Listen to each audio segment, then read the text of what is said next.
Je m'appelle Karine Puyot, je suis coordinatrice de l'association Combustible du projet REACH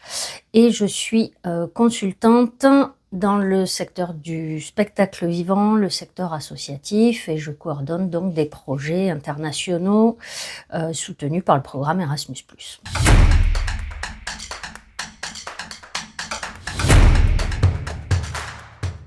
Je pense qu'il y a 2 objectifs à en fait. Il y a d'une part la capacité à définir son identité en tant qu'artiste ou projet artistique, et d'autre part répondre aux attentes d'un secteur, que ce soit un secteur économique ou un secteur institutionnel, quand on est sur du travail en collaboration, notamment en France, avec des collectivités territoriales, avec des ministères ou même au niveau européen, avec des programmes comme le programme Erasmus+. La difficulté, il me semble, pour les plus jeunes artistes et même les plus jeunes entrepreneurs, quels qu'ils soient, et notamment dans le secteur créatif et culturel, est de réussir à se définir alors que justement leur identité est aussi souvent en construction. Ça, c'est le premier point. Et le second point, c'est de réussir finalement à gagner un espace de liberté en déterminant soi-même les cases dans lesquelles le ou les secteurs dans lesquels on évolue vont nous ranger. Parce que immanquablement, et ça je pense que il faut l'accepter, à partir du moment, ça fait partie du jeu, à partir du moment où on se lance dans un développement en termes de tournée, de sortie de disques, ou même pour des artistes visuels ou de design, des photographes, etc., la volonté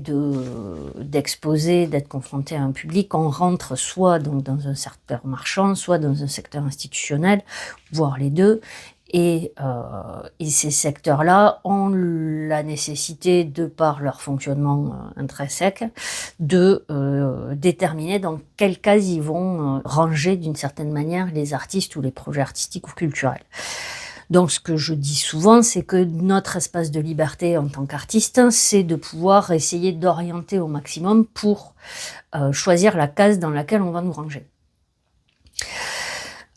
Sur les identités artistiques ou culturelles, ça va être beaucoup, à mon sens, un travail de détermination de nos influences. Et pour les artistes, donc c'est ça, de quelle influence vous voulez vous revendiquer, ou vous revendiquez, de quel courant esthétique, de quel courant parfois politique, de quel courant culturel. Est-ce qu'on est sur de l'éducation populaire? Est-ce qu'on est sur en musique, sur tel ou tel champ musical, des musiques actuelles, des musiques patrimoniales? Et si oui, de quelle influence on va se revendiquer? Donc il y a un travail d'une certaine manière personnel à faire en termes de recherche de ses propres influences, être capable de se documenter un petit peu pour pouvoir dire, ben voilà, moi je me relie à ça pour telle et telle raison, parce que dans mon parcours, j'ai plus été influencée par les mangas que par la musique classique, ou inversement, je suis très intéressée par les musiques savantes, ou je m'inspire du dadaïsme plus que des peintres hollandais. Enfin, construire un discours qui puisse vous permettre de vous situer dans l'histoire des arts, et sans jugement sans jugement pour vous-même, par rapport à une hiérarchisation des influences. Ça sert à rien de mentir sur ces influences, ou d'essayer de briller en étalant une forme de science du savoir artistique. Je pense qu'il faut être le plus honnête possible avec soi-même, ce qui facilite toujours le discours en suivant. Donc il y a cette première phase de travail par rapport à d'où je viens, qu'est-ce qui m'a influencé, et finalement de quoi j'ai envie de me revendiquer. Ou pas d'ailleurs, mais en tout cas construire un discours par rapport à son œuvre artistique et sa démarche. Parce que ce n'est pas uniquement la création, c'est aussi ce qu'elle véhicule comme discours sociétal, quels enjeux et quels impacts sociétaux on cherche dans son geste artistique. Et évidemment, ce discours, il peut tout à fait évoluer comme les personnes, en fait, au fur et à mesure des années, au fur et à mesure de la maturité que les projets artistiques comme les gens gagnent et se réinterroger aussi par rapport à ce qu'on fait. Un projet artistique qu'on va déterminer, définir à une époque donnée, on le définit à 20 ans, on le définit à 25 ans, on peut le définir à 40 ou 50 ans. Ça peut être d'une certaine manière la même démarche artistique, mais on va peut-être pas en parler de la même manière. Même si les valeurs peuvent rester les mêmes, petit à petit, on va grandir, apprendre, se planter et aussi parler de soi-même et de son œuvre de manière différente. La deuxième question, c'est le deuxième challenge, la deuxième problématique, c'est correspondre à des cases, aux cases des secteurs dans lesquels on va évoluer, c'est-à-dire des secteurs marchands ou même en économie sociale et solidaire, et d'autre part un secteur institutionnel. Là, c'est aussi aller apprendre en fait et s'intéresser au vocabulaire, aux usages d'un secteur dans lequel on veut développer son projet et trouver son propre champ lexical pour en fait parler de soi sans avoir l'impression de perdre son identité ou de dissoudre son identité dans un contexte. Donc choisir le bon champ lexical pour parler de soi dans un contexte qui est déjà extrêmement normé et formaté. Donc c'est aller découvrir, si on veut demander des subventions, quelle est la politique soutenue par ces subventions, savoir comment est-ce qu'ils en parlent, quels sont leurs objectifs, et de la même manière, si on veut développer son projet sur certains circuits de diffusion notamment, aller voir quels sont les objectifs, comment ces circuits fonctionnent, comment les gens travaillent, comment est-ce qu'ils parlent de leur travail. Donc c'est autant un travail d'une part par rapport à soi pour se définir et d'autre part pour aller à la rencontre des professionnels, des institutions, des lieux de diffusion, des lieux alternatifs et des discours qui sont portés, les valeurs qui sont défendues et comment est-ce qu'on va pouvoir nous parler de nous sans se perdre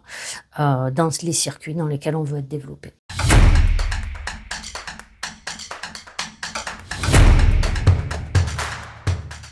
En termes de méthode, à mon sens, l'outil le plus pertinent, c'est avoir du temps. Avoir du temps pour parler avec les porteurs de projets, que ce soit des artistes ou des entrepreneurs culturels,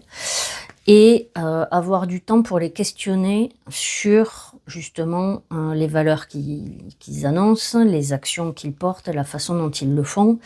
et la façon dont ils en parlent. Et en fait, ma méthodo préférée finalement, c'est d'une part leur demander de présenter leur projet. Et là, vous pourrez retrouver dans les sources et les outils téléchargeables sur le MOOC une grille d'analyse extrêmement simple, mais qui demande en fait à chacun de se positionner en termes esthétiques, en termes d'objectifs, en termes d'activité, et justement de relier action et valeurs annoncées. Ça permet aussi de commencer à construire un narratif qui soit cohérent par rapport à ce qu'on annonce, ce qu'on recherche comme objectifs sociétaux et ce qu'on fait réellement. Et souvent, en fait, étonnamment, dans la plupart des cas, j'accompagne des artistes ou des acteurs culturels qui, dans leur récit, sous-estiment totalement le travail qu'ils font. Le fameux syndrome de l'imposteur. De temps en temps, on rencontre l'inverse, mais au final, sur le terrain, en tout cas pour les acteurs les plus investis, plutôt alternatifs avec qui je travaille la plupart du temps, c'est plutôt l'inverse. C'est-à-dire qu'ils vont avoir tendance à sous-estimer le travail qu'ils font et à en parler en oubliant totalement d'évoquer les résultats et les impacts assez forts qu'ils ont sur le terrain. Donc dans un premier temps, c'est 1, demander de verbaliser, 2, prendre le temps de questionner avec les acteurs culturels, les porteurs de projets et les artistes, chacun des termes ou chacune des influences qu'ils peuvent revendiquer, et leur demander à chaque fois de partir en miroir, de mettre en miroir leurs actions et leurs valeurs et leurs narratifs, et leur renvoyer des questionnements pour qu'ils aillent au fond de leur raisonnement, jusqu'au bout de leur raisonnement, afin de savoir si ils sont sûrs d'exprimer exactement ce qu'ils veulent dire, quels compromis ils sont capables ou qu'ils ont envie de faire par rapport à leur narration et par rapport à leur projet,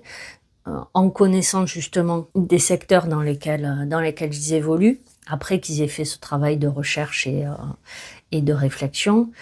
Et à chaque fois, questionner ce champ lexical entre qu'est-ce que la façon dont tu en parles, ça induit dans la compréhension de la personne qui reçoit ton discours, mais en même temps, est-ce que toi tu t'y retrouves et est-ce que ça rend hommage à ce que tu fais? Donc c'est une partie de travail personnel des artistes, de la part des artistes et des porteurs de projets, pour qu'ils soient en capacité justement de connaître leur contexte et de dénoncer leurs influences, et d'autre part la construction d'un discours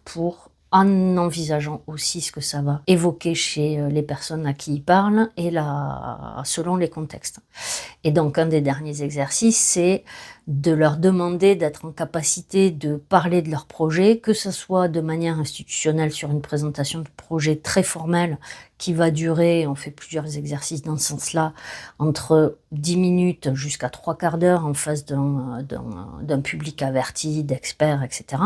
Mais être tout autant capable de parler avec la même qualité et de présenter son projet dans un contexte qui arrive assez régulièrement dans le secteur culturel, c'est-à-dire sur un vernissage, sur une fin de concert, etc. Être capable, en quelques phrases, de présenter son projet, ses influences, son ambition en termes de développement, de manière totalement informelle, en buvant un coup ou autour d'un vernissage par exemple. Ces 2 exercices en fait pour moi sont toujours complémentaires, et il est toujours beaucoup plus difficile d'être synthétique que développé. Parce que très souvent, si on demande à un passionné de parler de sa passion, qui est aussi son travail et souvent le sens de sa vie,